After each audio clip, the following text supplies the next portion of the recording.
Hello, good evening, and welcome to Mental Health Matters After Hours. It's me, Dr Audrey Tang here, chartered psychologist, and we are here to discuss some of your mental health and well-being issues, concerns, topics, and it's always expert-led conversation. Today is a very special show. We've got a different studio today as well. That's because we have had a bit of a takeover. Anita Powell, one of our favourite guests, she has been on the show before to talk about menopause support out there. She is from Menopause Alliance. She wanted to come in and lead the discussion on menopause. She's got 4 questions from you and a cheeky one she's thrown in herself, and she will be leading that conversation with Jude and myself in today's show. So let's hand over to Anita Powell. This is part of her own podcast, which is Black Menopause and Beyond, but she will be leading today's discussion, and it's all about getting a bit more comfortable with menopause conversation. Over to you, Anita. We're going to talk loosely. I mean menopausal loosely. We are menopausal loose women, and we're going to talk about things that matter to us as menopausal women. Hello, ladies. Hello. I love this already. When you were introducing it, I was very excited. Oh my God, yes. What are we going to cover first? What is our first topic? Well, how do you raise the conversation about menopause with daughters? Well, that's a tough one, because I mean we don't have children, no, but in a similar way I've had to raise the conversation with my husband, and that's awkward as well to talk about. But then at the end of the day, I have also had to send him out for the sanitary towel runs and things, so it at least gives me a way in. So I think the way I started talking about it was actually starting more about my symptoms and why I was feeling a certain way. And then it got on to this could be perimenopausal, and that's as far as it's gone. It hasn't gone much further. No, I'd say the same actually. And I've got a goddaughter and a niece who I've briefly mentioned it to as well. But it's something, to be honest with you, it's something I don't really like talking about. But I know through discussions here and with lots of other people, it's so important to talk about it. But and I've been quite lucky as well, because I haven't had too many symptoms to talk about. So I've never really had hot flushes or anything like that. So I think just exhaustion though, talking about it with my husband. He's slightly younger than me, and it's something that he probably hasn't really thought about ever. So I would say exactly the same. I've touched on it, but not really gone into too much detail. Yeah. Help us. Yes. I can see you looking at us going, yeah, this is not good enough. Yes, No, I don't mean to judge you. I think I did a judgy face. Naughty, do not judge. No, you absolutely can though. Actually, for me, I talk about menopause all day long, but I find it hard to talk about menopause to my children because I'm not conditioned. And it's not just about menopause, it's all to do with female body stuff. It's, talking about menopause is actually not that far from talking about sex. Yeah. Talking about periods. I mean, I grew up in a household where you just never talk about any of those topics. Yes. Did you as well? Yes. Yeah. So I've had a few conversations with my daughter. Most of the stuff my kids have picked up is because they're in the same room with me, in the same house. I actually haven't sat down and had deep conversations with my children about menopause. They know about it because, quite frankly, it's all over the house. Posters and flyers, and I earn money from it because I do, speaker work and stuff like that. So, and I do a podcast, so they hear me doing the podcast, and so they know stuff about menopause. But actually, I couldn't sit down over a dinner table and just casually mention it to them because culturally I don't know how to have these conversations openly with children. So it's a struggle for me. It's interesting, but at least it is going on in your house and your children will pick it up. And it makes it easier to have the conversation in that case when you need to, or when someone asks a question. So it's about just maybe keeping conversations open, not hiding from talking about it, which is certainly what my upbringing was. You didn't talk. It was dirty in many ways. And so if it is just an open conversation, I do leave sometimes, not sanitary towels, but the boxes and things about, so it's not like people don't know it happens. It just becomes an easier conversation. Yeah. Oh, okay. Nice. Very nice. What else have we got? Okay. So how do you speak to your organisation about adaptation in the workplace? Now, this one, I think it has, or it's coming in, menopause is coming in as a protected characteristic. It may not have come in yet, but it is on its way. So the same thing there is organisations have a duty to make adaptations in the same way as they would if you had a wheelchair or if you had, and that's the same thing as if you had 2 legs, you went skiing, broke a leg and came back, there's a change that has to be made. Same thing, you got a year older and here we go. So I think that's easier to do. Now we know it will be or is coming in as a protected characteristic. It definitely should Yes. be easier then, shouldn't it? Especially when that filters through and people get to know that it is something that they have to make allowances for. But I think this is where your charity comes in Yeah. because I wouldn't know what to ask for. I mean, in January we had a HR speaker, talking about what women should know when it comes to the employer, because very often employees don't know. Yeah. So, and some organisations are lucky to have a HR department, and sometimes HR doesn't know. So if your employee doesn't know and HR doesn't know, and then the employee doesn't know, but the employee is suffering, then it's just not going to work. So with regards to my organisation, it's about empowering the employee to know, and also telling the employee what to tell the employer, what they need to know, because very often it's actually employee driven. Even though more organisations are adopting it by engaging with HR professionals, not all organisations are. But I think a lack of education is causing a lot of issues within the workplace on both sides. So sometimes people suffer in silence, and then their job is affected because they're suffering, and then they have to deal with issues around being penalised or being disciplined because they're not doing their job, but they haven't actually told the employer. Yes, because in a way, it's because sometimes they don't even know that this is what's going on. So I think that's the other thing.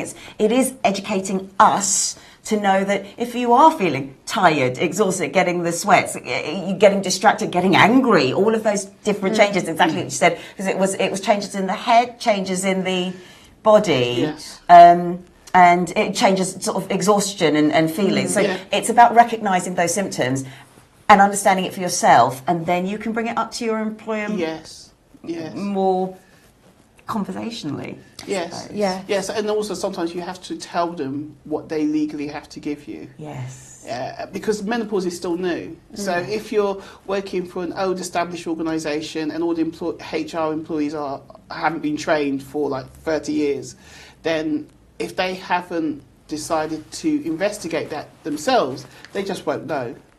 So you sometimes have to encourage them to go out and get a policy, and HR have to explore it. But at the same time, you have to do it quite assertively. So sometimes the fear is that you'll get hit with the stick. Like, oh, you can't do your job because of menopause. Well, it's not going to get better, is it? Oh, God! So we have to think about this. Maybe you should think about early retirement. I should think a lot of people are actually quite worried about that and would rather not mention it in the workplace because of that exact reason. Yeah. But you're right. It's not going to get better. Yeah. But actually, in many ways it is, because it is a phase like puberty. Yeah.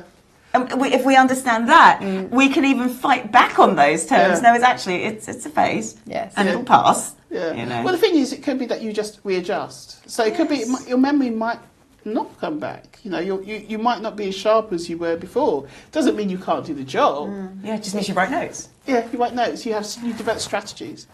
Yes. Yeah, in the same way as if you have certain types of learning disabilities, you're taught strategies to do in the workplace around memory and how to do order and things like that. So it could be there's additional training, strategies need to be developed.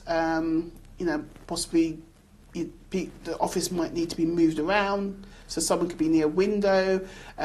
And things like that, or maybe buy a fan, little things like that. But it's tiny, isn't it? And it's not hard. It's not hard. It's not hard at all. But yeah, it's organisations need to catch up with the needs of women because we are so important within the workplace.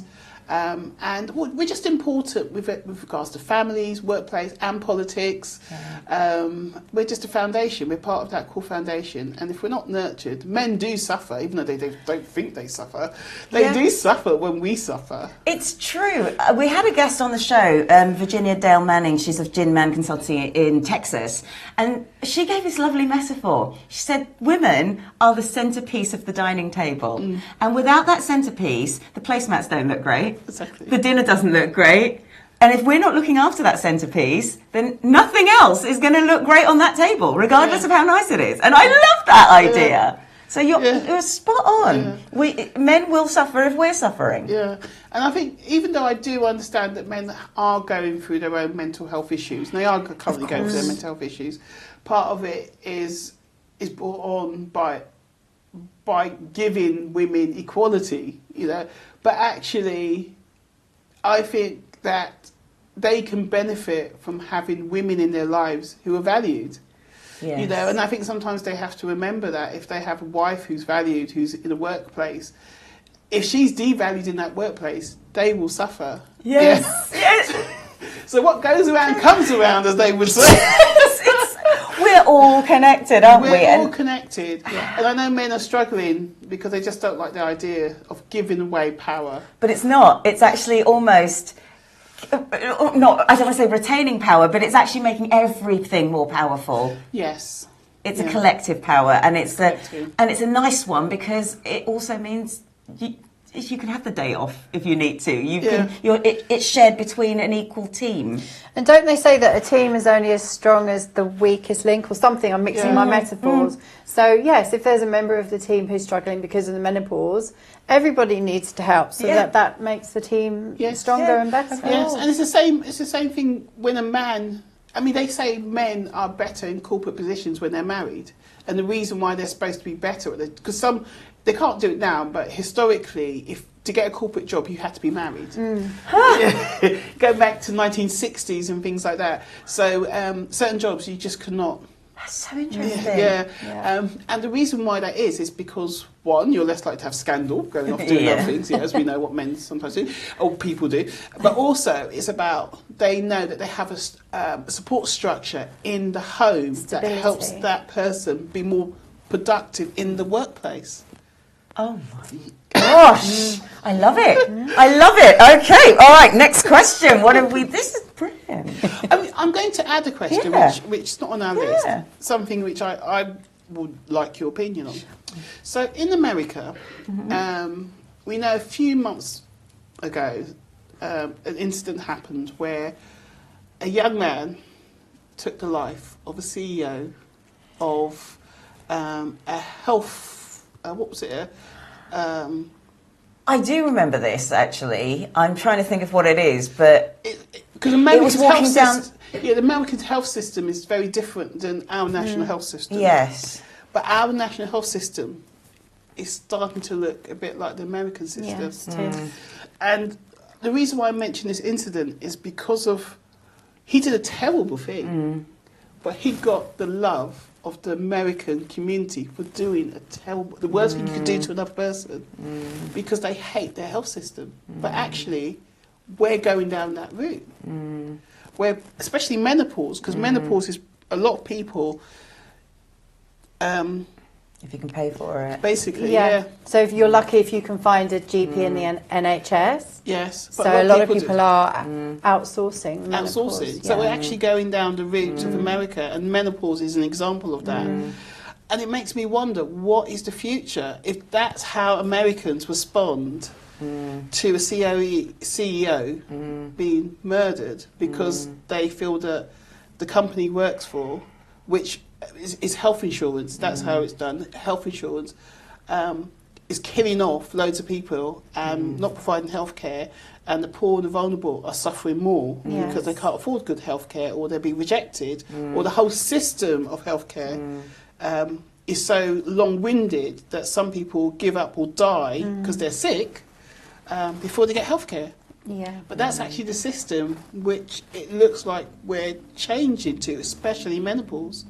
What's your opinion on? It's interesting. I don't know whether this is the right term for it, but there is something, I believe it's called medical toxicity, or it's something like that, but it's when the cost of being ill makes us sicker. And it started with research in America with cancer patients. So what would happen is you get a diagnosis of cancer, but you have to pay for the treatment. So it means that you now have to miss work to go and take an appointment. So you don't miss work, you miss the appointment because you can't afford to take the time off work. However, this is now written down as a no-show and is counted against you because you haven't shown up, which means that you then get pushed to the back of the line, you don't get your treatment. So that's one example. Another example they use is the cost of medication. So again, people are not taking the full dose of the medication, they're only taking half the dose each time because they need to eke it out as long as they can, which again is making them sicker. And so you've got, and we are starting to see this in the UK as well. I know we're lucky that our medication is still free to some degree, but what isn't happening is there's no understanding of the time off for appointments and things like that. So people are still missing the appointments, and then they're given a black mark against their name and then told, well, you missed your appointment, so now you just don't get in for the next 3 weeks, 4 weeks, 10 weeks. So it doesn't help matters, but I know that's something that is happening in America to the point where they're researching it. And I know it's happening in the UK. No one really has any answer to it apart from doctors trying to give as much information as they can that's possible to support with financial need. But that's not enough. So it doesn't answer your question, but I know that that's where research is going at the moment, and that scares me. It's really frightening just listening to what you're saying. You know, if that's sort of filtering over here and things are going the same way, it is because the NHS always used to be the place that everyone could trust, that you knew that you could, you know, always get help and assistance and free at the point of use. Personally, I don't know. I don't really know the answer, and obviously, you know, you've got a lot more medical knowledge than I have. But I just know that somebody in power, i.e. the government, needs to get hold of the NHS and totally reform it. And all I see is that kind of sticking plasters going over it. Yes. And it's not working, and it needs a massive reform. But nobody seems to be brave enough to do that. And I know why, because obviously they want votes and they're worried they're going to lose votes, but that's what it needs. And in terms of the menopause, there are GPs out there who are amazing, but you have to be lucky enough to find one. So it doesn't seem right that you have to then pay to access the support that there is out there if you can afford to pay for it for menopause. Services, for example. And I think so. In answer, in many ways, is I think we are going to echo America. I think it's going to happen like, you know, boiling the frog slowly, just lifting it in degrees. Then at one point we're all going to be really uncomfortable. But the only thing I can say is, thankfully, we don't have guns in our country. You know, that's the problem. People are going to fight back. I'm just not sure how they'll fight back in the UK. But people won't. It will get to a point where people won't stand for it anymore. Yeah, and once it starts to go down that route as well, where services are being privatised and you have to pay to access them, I don't know how you can ever come back from that. I think we're at a point now where the NHS can be saved, But if it goes too far down that road, I don't see that we could come back from that. And it does worry me, because there are so many people in America, as we know, that can't access healthcare, and that should be a fundamental right as a human being. We need to look at history, actually. It's almost going back to the French Revolution and that kind of thing. It is a little bit let them eat cake, isn't it? It's a little bit like that. Oh, let's not listen to everybody. Let's not meet them where they are. Let's just tell everyone we know what's best. Yeah. And if you don't listen to the growing discontent, there will be problems. Just not sure.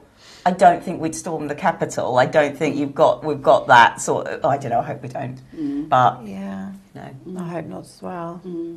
But I appreciate your feelings on, or your thoughts on that topic, because that what happened in America was an eye-opener for me.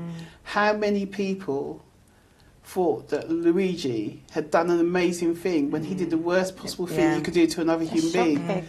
And it's because they hate their health system. That's the reason why. They all know what he did was terrible, but they actually hate the health system so much that a boss of a health insurance, they were so happy he'd been murdered. And then I thought, well, that's the route we're going down.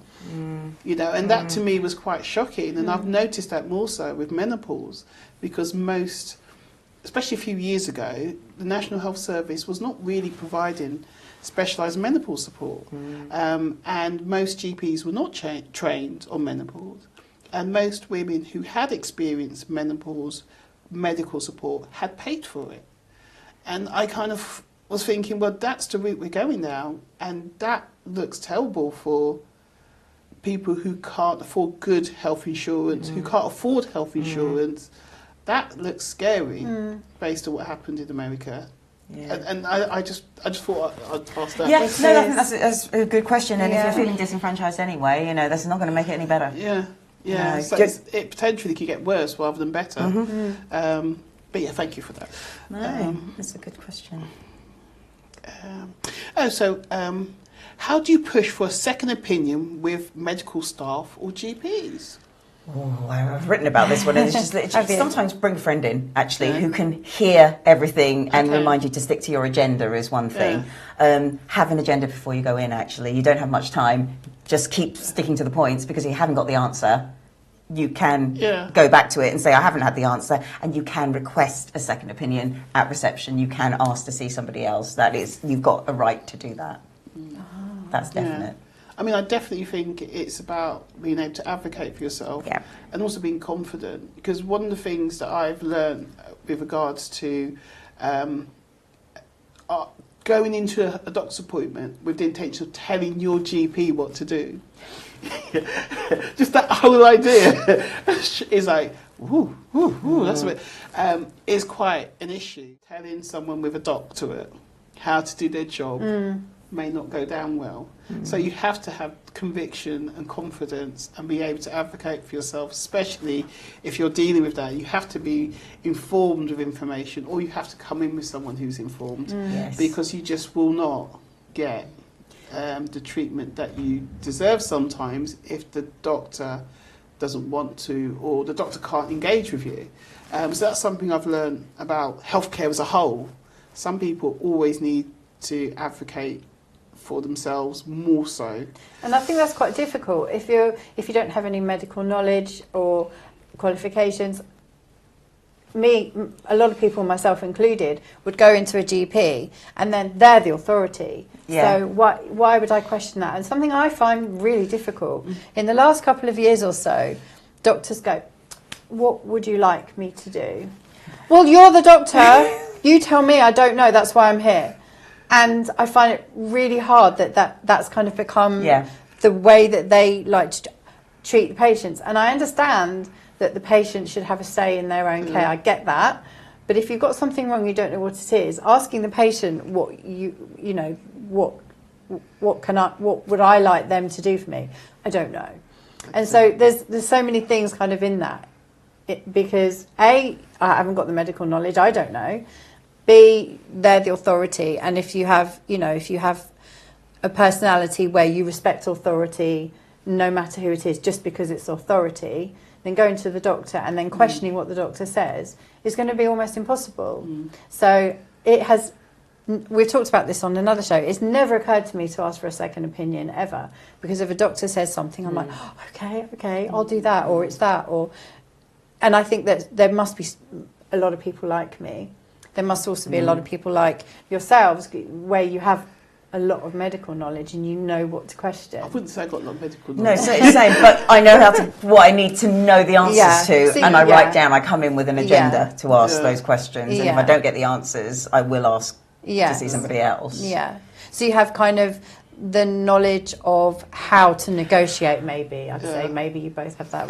I would say it's how I treat my own clients, though, as much as anything else. Yeah. I will often give, these are some options for you. Yeah. Would you like me to give you something different if they're not going to suit? So it is a negotiation, but you also know that sometimes your client may not feel that they can ask. Yeah, and they may not know what they want. So you keep, as a professional, keep it open for them, but that's maybe training on the GP side that needs to open that dialogue. So the question is about HRT, really. The question is HRT...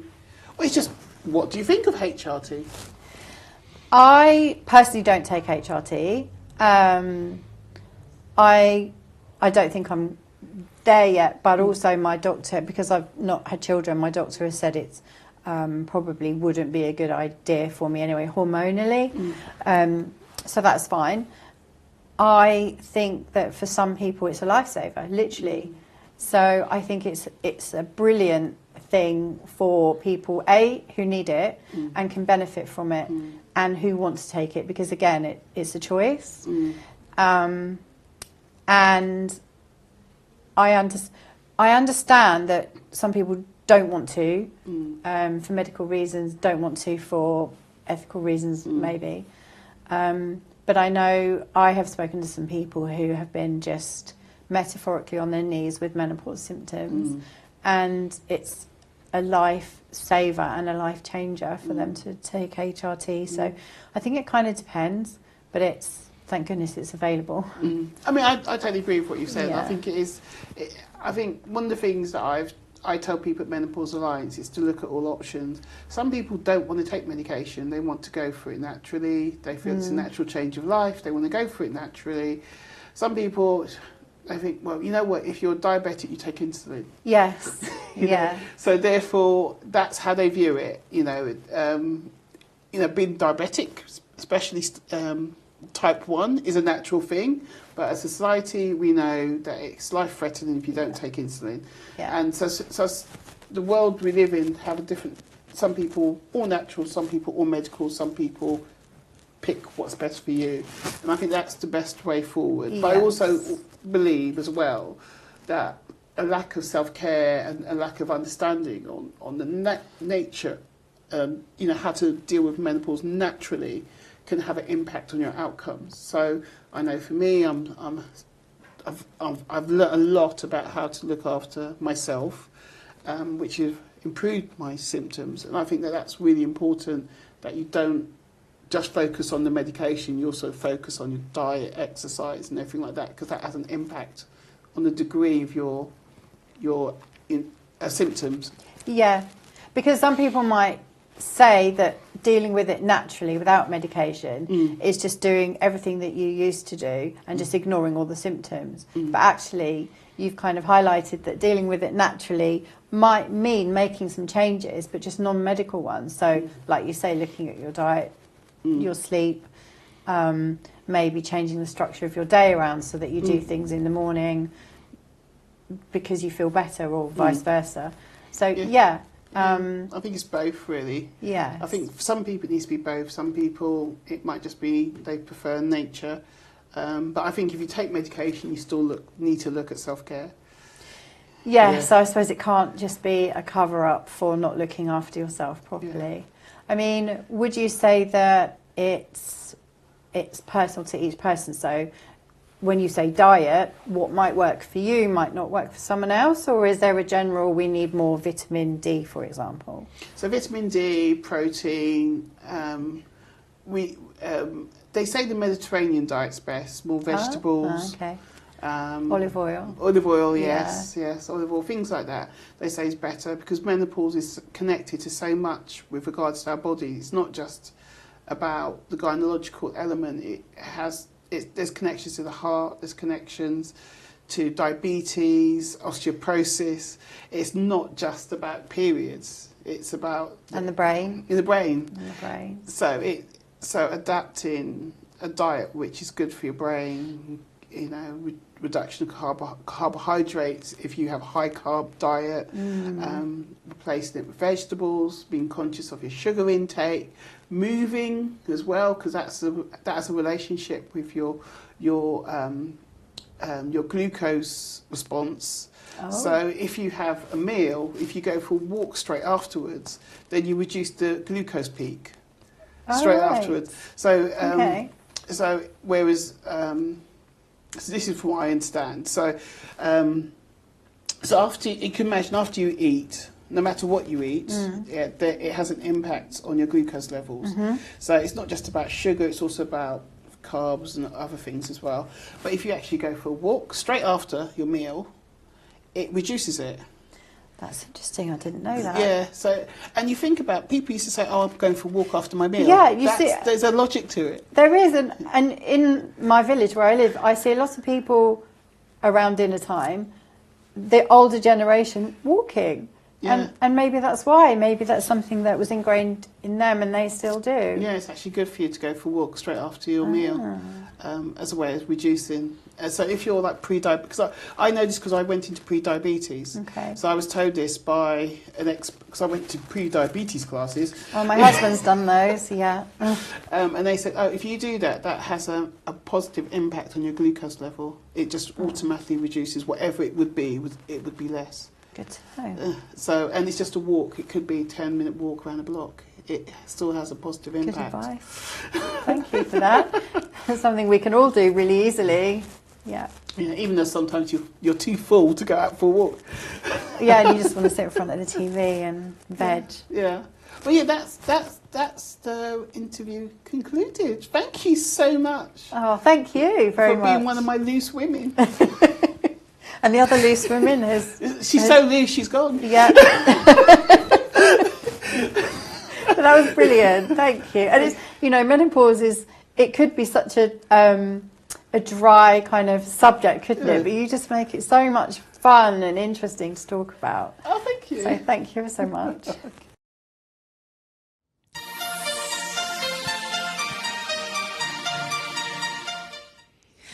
So following on from that fabulous discussion with Anita, it's time for Test the Trend. So what better than to look at the menopause apps out there? There are many, and your watch, if you use a smartwatch, and your phone will allow you apps to cover your symptoms and to journal and so on. But I had a look at something called the Balance app. The Balance app is one that has been approved by the NHS, so that's the one I thought would be useful to have a look at. And it's quite interesting. It does have a free trial. It also has free usage, but it's also got some paywall stuff as well. You go in, you sign up, and one of the things you do is you take a questionnaire. Now, this questionnaire is quite personal, but it helps tailor their tips, topics, and advice.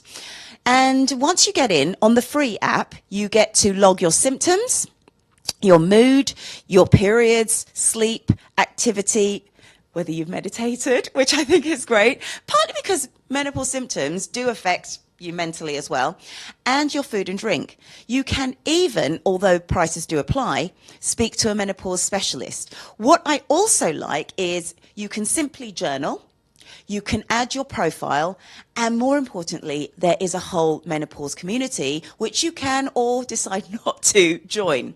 But either way, you do have people that you can contact should you want any extra tips, tools, share a story, or feel that you're not alone. If you go onto community, it's really nice. So, for example, there's some experiments as well that you can do. So 59 people are participating in a Goodbye UTI experiment, and this takes 30 days. If I go into that, it's experiment details. You take probiotics, and then you report your results. So this also feeds into menopause research. So I actually think as far as apps go, most phones, watches and so on allow you to log your symptoms. They allow you to journal. They allow you to do the basics. And there's a period tracker as well. But what I really like about this particular app is the information you put in there can be used as research. And given that we don't have a lot of research at the moment, I think that's a good start of us getting our voices heard. So that is the Balance app. For me, I'd say stick to the free stuff until you feel that's the app for you. But your words count because they will be used in research.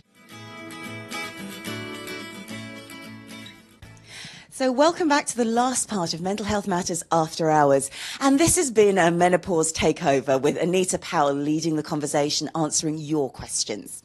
If you still have questions, another really great little booklet is from Menopause Support. And they are run by Diane Danzebrink. And she's a wonderful speaker on all things menopause, very much like Anita, a really great source of information, great person to listen to.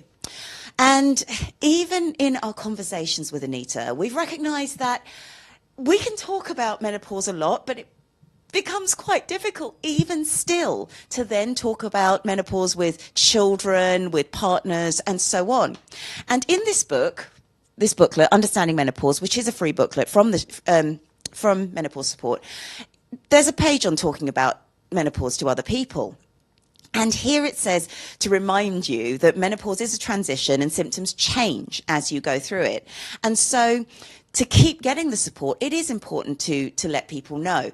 Having things like symptom trackers, having things where you can just go to that page or pull up that app or go to that journal entry and maybe just discuss that. That could be a good start.